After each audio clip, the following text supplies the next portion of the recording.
A lot of thought and effort can go into getting the perfect gift for someone. Once you've got that gift, you're almost ready to hand it to them. But there's the last few details to take care of. Packaging it up nicely will create a nicer experience than just handing them an unwrapped gift. The way you present your content can make the difference between people rejecting it and enjoying it.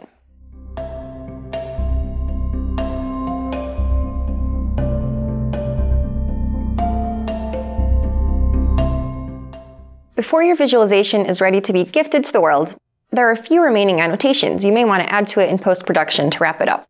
When producing a visualization for science domain experts, it's a good idea to include an annotation of your transfer function that shows the color map and value range over the top of your visualization. You may want to add labels that describe what the audience is looking at different points throughout the video. A time bar can be useful to show the speed of the evolution of the data, especially if time doesn't move linearly or starts and stops throughout the video. This visualization shows the amount of time that has elapsed and adds visual cues to show when the camera is zooming into the dataset. You may optionally want to include a title card at the beginning of your video. And of course, credits are absolutely necessary to acknowledge the scientists, visualization designers, and funding agencies. This kind of outreach can help scientists get funding, so it's important to give them proper attribution. Now you're ready to distribute your visualization. Before you decide exactly where and how to distribute, make sure you're aware of any copyright licensing that may apply to any assets you may have used: software, datasets, and other files. Generally, it's a good idea to know whether you're producing something for sale or for free from the beginning of the process, because the software and data you're allowed to use is affected by whether you're trying to make money from it. Some software is free to use only conditionally. The software may be free if your resulting visualization is free, but if it will be for sale, say as part of a documentary, then you'll have to pay for a software license. Some software packages offer educational licenses for students or for creating educational materials. A free dataset that you find online may have a Creative Commons or other open source license with a non-commercial clause, meaning that your visualization can't be for purchase, or a share-alike clause, meaning that your visualization must have the same licensing as the dataset itself, or any number of other license types. Once you're aware of these restrictions, you're ready to start thinking about how and where to share your video. You can share it yourself on a small scale by uploading it to a video hosting service or social media, or publishing it as supplemental material for an academic paper. These services may have their own copyright and rules for what happens to the rights of the video once it's uploaded, so take a look at those as well. Some services claim they own the content that you upload, and others will try to open up your license to the point where anyone can take and reuse your work for free. You may be able to select from a few different options of what you want the copyright to be. If you want to distribute your visualization on a larger scale, say for TV or in a museum, you'll benefit from building a network and collaborating with a team that includes a professional distributor. Making a whole film is a lot of work, beyond the work of producing a visualization. It can take a year or more to produce, and $1 million+ budget. If you want to have your content in a documentary, go find someone who's already producing one, who already has the budget, and who might be looking for content for their film. Watch credits for documentaries you like, and reach out to the directors with some examples of your work. Don't be discouraged if it doesn't pay off right away. There are other directors with other projects, and maybe the person who turns you down now will know to reach out to you later, when they are making the film that fits your content. It's better to partner with a director and distributor from the very start of your project, rather than trying to find one once it's done, so that you can keep the right target audience in mind while you're building your visualization. You may even be able to get a museum to be a collaborator with you on a visualization grant. Because visualizations can take a lot of time and energy to put together, it's a good idea to get as much use out of them as you can, and to distribute them in more than one way.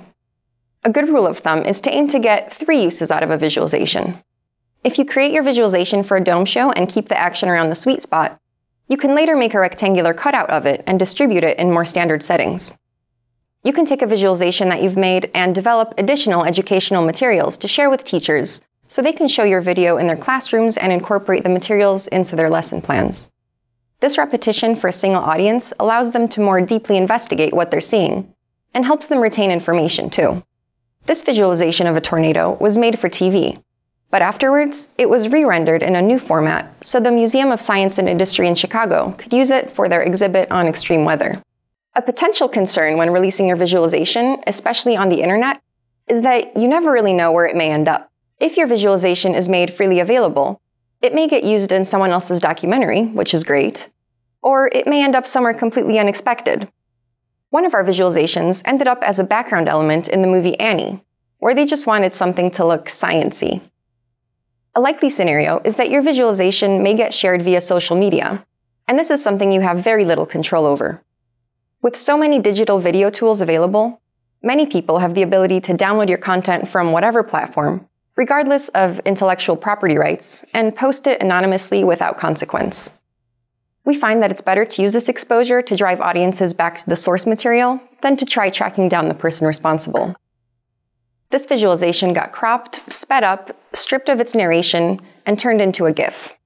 Captions, narrations, titles, and credits are likely to get lost along the way in the world of social media. You, as a responsible media creator, should never remove this information from other videos, because you understand that context and credit is crucial. But knowing this is something that can happen, you should always make sure that your visualization speaks for itself. You shouldn't distribute something that looks confusing and relies on explanation by a narrator or caption, because there's a possibility that someone may share the video without that explanation, or with an incorrect explanation. So you should take precautions against spreading misinformation by showing annotations directly in the video where necessary, and always being truthful, accurate, and clear in your visualizations. By packaging and repackaging your visualizations, you can maximize their impact and reinforce their learning objectives with audiences all over the world. Good luck!